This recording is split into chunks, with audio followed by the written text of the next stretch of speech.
Se você está pensando em comprar um imóvel agora, eu aposto que você já bateu aquela dúvida de sempre. Será que hoje em dia tá valendo a pena entrar em um financiamento? E essa dúvida é totalmente normal. Então é por isso que nesse vídeo a gente vai tirar todas as suas dúvidas sobre o que é o financiamento e se nesse momento tá valendo a pena entrar em um financiamento. Mas antes de tudo, já deixa seu like, se inscreva aqui no canal e bora lá entender o que é um financiamento. E de forma bem fácil de você entender, financiamento nada mais é do que parcelar o valor de uma casa ou apartamento com um banco. Você dá uma entrada inicial e o restante do valor é parcelado em vários anos, né?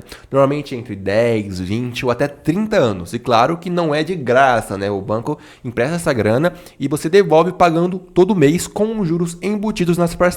Ou seja, quanto maior o prazo do financiamento, mais juros você acaba pagando no final das contas, o que de certa forma acaba sendo bem ruim se você não tem todo o planejamento para fazer esse pagamento. Dentro desse financiamento existem duas modalidades principais aqui no Brasil, que é a tabela Price e a tabela Saque. Esses nomes parecem estranhos, mas calma que é bem simples e a gente vai te ajudar a entender se vale a pena ou não. A tabela Price funciona assim: as parcelas são fixas do começo ao fim. Por exemplo, se a sua primeira parcela for de R$2.000, ela continua sendo de R$2.000 até o final do financiamento. De certa forma isso é legal, porque você sabe exatamente quando vai pagar todo mês, facilitando o seu planejamento financeiro. Porém, essa modalidade, no começo do financiamento, você paga muito mais juros e menos o valor principal da sua dívida. Já a tabela Saque é diferente. Ela começa com parcelas mais altas, só que essas parcelas vão diminuindo mês ao mês, até ficarem bem mais baixas no final.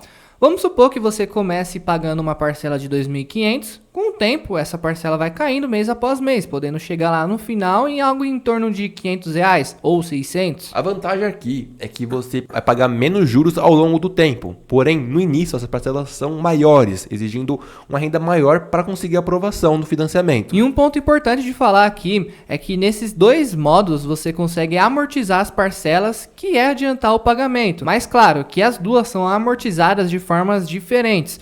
Mas isso é um assunto para outro vídeo. Isso porque agora que você já entendeu bem o básico, a gente precisa saber o porquê tanta gente está receosa em entrar num financiamento em 2025. Bom, o primeiro dos motivos disso é o cenário econômico atual do Brasil. Hoje a gente está lidando com uma realidade de juros muito alta, principalmente por causa da inflação e das incertezas econômicas recentes. Para você ter uma ideia, a taxa básica de juros, a famosa taxa Selic, hoje está girando em torno de 12% líquida ao ano ou até mais, dependendo da conjuntura econômica do momento, porque a Selic futura, que impacta nos financiamentos, está em queda, mas a Selic em si ainda está em 14,75%. E essa alta na taxa Selic influencia diretamente as taxas que os bancos cobram nos financiamentos imobiliários. Isso porque ela funciona assim: quanto mais alta a Selic, mais caro fica para o banco captar dinheiro no mercado. E aí ele pega e repassa esse custo para a gente. Os resultados é a parcela mais alta, entrada maior e menos gente conseguindo financiar o imóvel próprio. Para você entender melhor isso, vamos fazer uma comparação de tempo. 5 anos atrás, lá em 2019,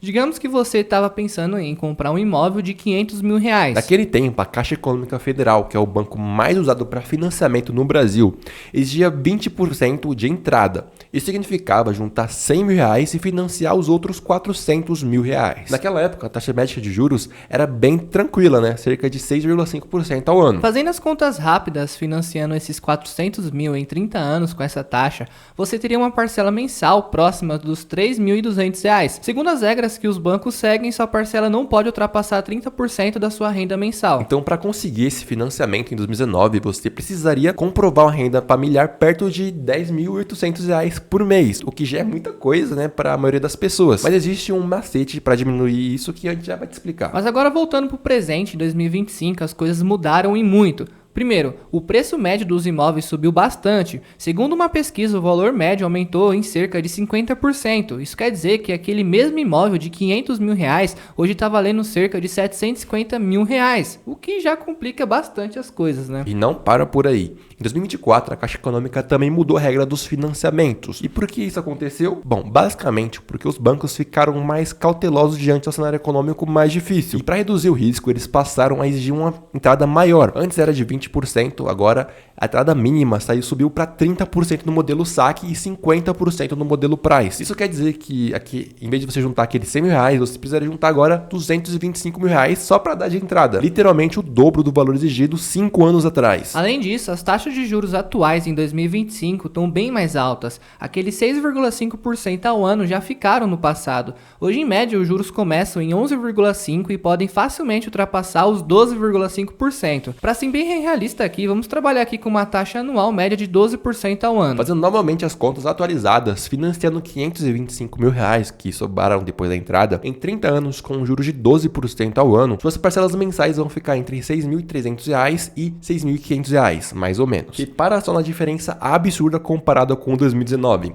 Para bancar essa parcela mais alta, sua renda familiar teria que ser em torno de 21 mil reais, ou seja, quase 80% maior que precisava 5 anos atrás. E isso poderia ser bem pior, tá? Tudo vai depender do modelo que você utiliza para financiar. Na Price, se fosse amortizar, seria algo constante, e já na saque, algo fixo. Mas afinal, por que os bancos aumentaram tanto as taxas? Bom, é simples, porque ficou mais caro e mais arriscado emprestar dinheiro.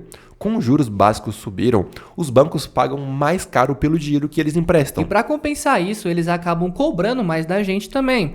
Além disso, com a economia instável, os bancos precisam se proteger contra possíveis calotes, aumentando ainda mais os juros. Se a gente for olhar para o futuro, o cenário não está muito animador para quem pretende financiar agora ou daqui 1 ou 2 anos. As previsões indicam que os juros vão cair, mas ainda vão permanecer altos por mais algum tempo, né? Deixando o financiamento imobiliário ainda mais caro e difícil. Mas calma aí que tem um lado positivo. Se você já juntou uma boa grana e está mais preparado financeiramente, fique atento porque momentos de crise como esse podem trazer grandes oportunidades. Com menos gente conseguindo financiar imóveis, muitas pessoas e empresas precisam vender rapidamente e acabam aceitando valores mais baixos. Isso significa que você que tem uma reserva financeira pode encontrar excelentes imóveis com preços bem melhores agora ou daqui a pouco. Por outro lado, se você ainda não conseguiu juntar dinheiro suficiente, aproveite esse alerta para começar agora mesmo. Juntar dinheiro nesse período pode ser a melhor decisão,